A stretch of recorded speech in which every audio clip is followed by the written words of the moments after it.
look, he wasn't playing every game for Frank, so it's a little bit different for him. He's played in the last 3 matches. To be honest, he's done well.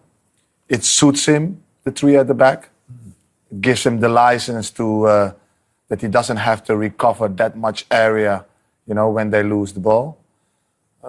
And we all know about Tuchel. You know, tactically, he's somebody that studies the game really well. You know, he's coached on a high level with big players. You know, with big players, don't forget that. So he's coming to the door a little bit different than Frank. You know, so and we all know how it is as football players when you're sitting there in a dressing room and a manager like that comes in. You know, the first few weeks it is, you know, hey, I need to prove myself here. So and I think that's what they're doing. I think he's proved himself on the training field. Obviously, it was really interesting to hear Jorginho talk there about his message is clear. It's not too complicated, and the cleverer footballers with the highest IQ on the pitch will play. And Jorginho is certainly one of those. He dictates the play. He dictates the tempo of the play. He understands what the manager wants, and he applies it onto the pitch. And I think Kovacic alongside him also understands. Played at some of the highest. They play big games, both of them, all over Europe. They understand the game. They understand tactics of the game. It's not all about getting Kante on the pitch, who can eat up the ground and go and roll someone over and win the ball back as quick as possible. Sometimes when he came on, he nearly hurt him. Chelsea tonight, Kante kept turning over possession at the wrong time. Whereas Jorginho and Kovacic, every time the ball went into them, it was like the reference. They kept the ball. They knew when to speed it up. They knew when to slow it down. And I think that's a clear message from Thomas Tuchel there. He's gone with the 3. Everyone knows their jobs. So when you come off the pitch, they know if they've done a good job or not. They know if they've played well. Some of them still need to improve. Timo Werner needs to improve. Not sure what his role is at the moment. I think they were far better when they got a big guy up there, maybe a Tammy Abraham or Giroud. But they're going to have to persevere with Timo Werner and Havertz. They paid a lot of money for him, and he's going to have to integrate them into the side, but not...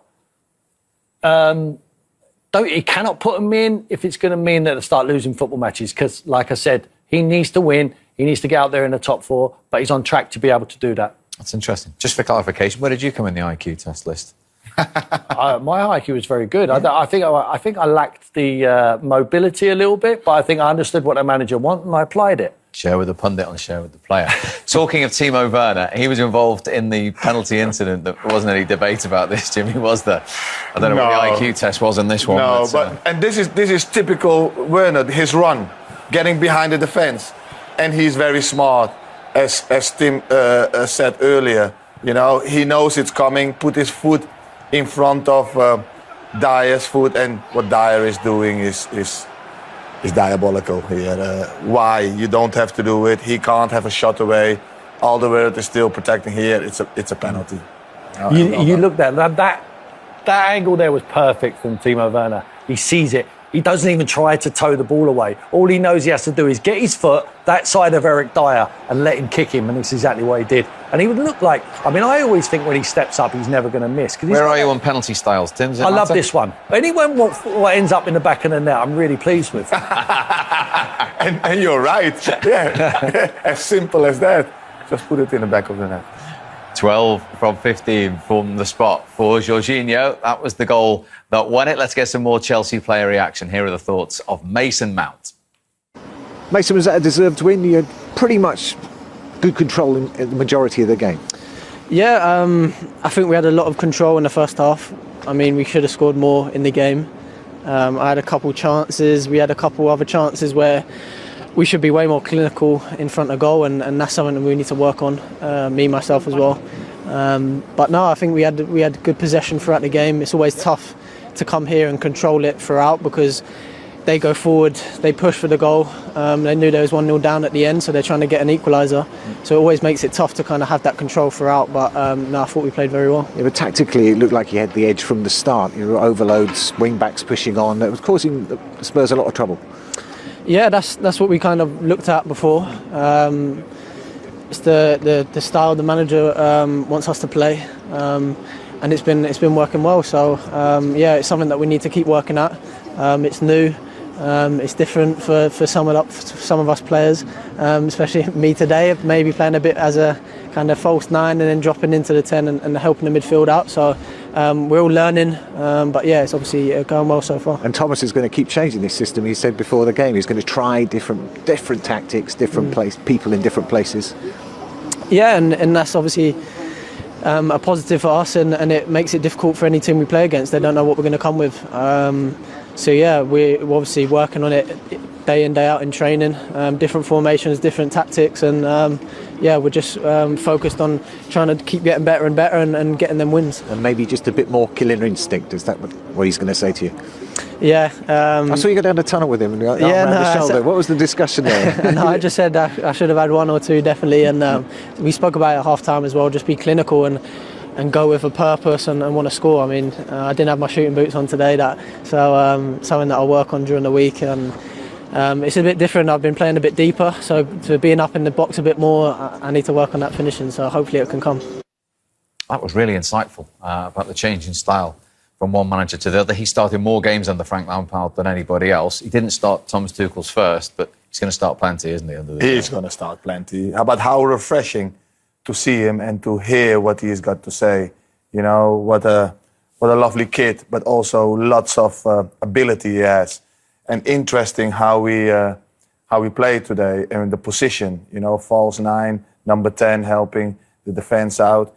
He's got so much more to come, that kid. So much more to come. We were talking earlier, you know, off the show. You know, he's rushing at time a little bit. His last little bit to score. Because he's so eager, he just wants to prove himself so much, and he doesn't have to. He just has to take one step back, and it will come itself. He's got so much natural talent, you know, and nice to hear him speak. Yeah, he's coming to a lot of stick, Mason Mount, unfairly. Yeah, you know, because Frank Lampard was there, Joe Edwards, Jody Morris from the academy. Start brainwashing people, perhaps up higher, that he's playing because he's the favourite, he's the teacher's pet. Let me tell you, he'll be Thomas Tuchel's teacher's pet as well, because he's such a good player. And he does exactly what the manager wants him to do. No matter if you play him there as a false 9 or as an 8 or as a 6, he will try to do what the team needs. And he'll work hard every day in training to try and achieve it. I'll tell you who he teaches pet of Gareth Southgate, the England manager as well. I mean, the kid's doing something right. It's not because of his favouritism, it's because he's a good player, a top draw player. And they ended up with, today, 4 academy kids. Now, everyone thought Tuchel would come in, get rid of all the academy kids. I was worried for them. And I thought he would just play the price tags, just play the superstars who were coming into there. No, 4 of them played today, played a huge part in that football match today. Yeah, you're right. That is unfair on Mason Mount, isn't it? With the performances he's put in and the way you hear him speak. In interviews like that. But we talked about the intelligence. I mean, that is an intelligent footballer. You can see his brain ticking over when he plays. He doesn't only move for himself for self-indulgence. He moves for others as well. He creates space with his movement. He understands when to stand still, when it's needed. Whatever job he does it for the need of the team. And it's not always about self-indulgence and this is what I can do to make Mason Mount better. It's what I can do to make Chelsea Football Club better. How invaluable are those type of players to a manager? Oh, they don't come... And fall off trees. You don't see a lot of them. It is so hard to get that mentality, that understanding, that knowing, hey, I need to step out 2 yards here so that the other one has got a little bit more space. And doing that as well for the team. Not a lot of players are prepared to do that. You know, it's that understanding. And sometimes, you know, it's forgotten. But he has that. He has that. And as I said, he has got so much more to come. So much more to come. Jimmy, do you think he does that, what's needed for the team because he's from the academy and he cares so much? And when you cut him in half, he bleed blue? I think he just loves football a lot. I just think he is a football person and that is what you need to do to win. And I don't think that it is... Obviously, he loves Chelsea to bits, but I don't think that he is doing it because of that. I think he's doing it because that's his belief. That's how you have to play football. You know, I think that's the perception that I get from him. Do it the right way. give your 100% on the ball, off the ball. Yeah. You know, and a lot of people don't talk about him off the ball. He does so much work off the ball. You know, getting that ball back. Not a lot of people give him that credit. You know, he's got still a long way to go, but he's getting there. Okay, he talked there quite interestingly about how training was different, the different methods, what the manager wants to do. He's only been there 9 days. You've had another look at them tonight. Yeah. What have you noticed in the difference in a Thomas Tuchel Chelsea to Frank Lampard? Well, Thomas, I've heard him talk before about 5 and 5. We attack with 5 and we defend with 5. And you see it here. The 5, and they freely go. They interchange positions. And they go, they know they've got security of the 5 at the back there. 6 even with the goalkeeper Mendy. And then they just, if you're one of them 5, Jimmy, you almost think, well, I'm free to go. I haven't got to worry about what's behind you. Sometimes you see players running forward and you think, oh, what am I leaving? But they know, because he coaches them on a training pitch, they know if there's 5 forward, they sit and they protect and they stop the counter. And that's exactly what they do in that little box there. It is actually quite interesting because that is his belief. And Mourinho's belief is totally different. He wants them fullbacks to go back. Now, his players will have more strength to go that way because they are allowed to. They work off the ball, but they know that here and there they can take their rest to go again because they will have 5 behind the ball at all time. You know, so in a way, we would call it back in the day, they are cheating, you know, but they're actually not cheating because they know, you know, those players in advanced areas are our outlets. Spurs didn't have those outlets in the first half. They didn't have them because their fullbacks were all the time at the back. It's actually really interesting to see the two different styles.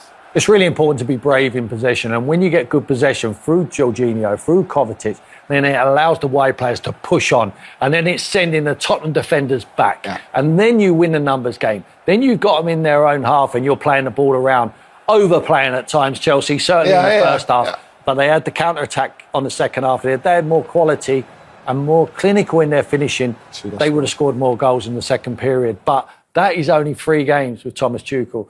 There's very positive sides for Chelsea fans. If he can do that within 2 weeks of being in the football club, he's not going to get bored coaching these lot. It's like teaching someone to do something new. These boys, I think this is the biggest club he's ever been at. I've said that before. Listen, Paris Saint-Germain, they had 2 world-class players, Mbappe, Neymar, and yes, they had very good players. I don't think he's had a squad of players like this Chelsea squad. Not quality in every position. I was just going to say that on the bench. Have you seen what is on the bench today? Jurgen Klopp said, didn't he, the day he arrived? He said,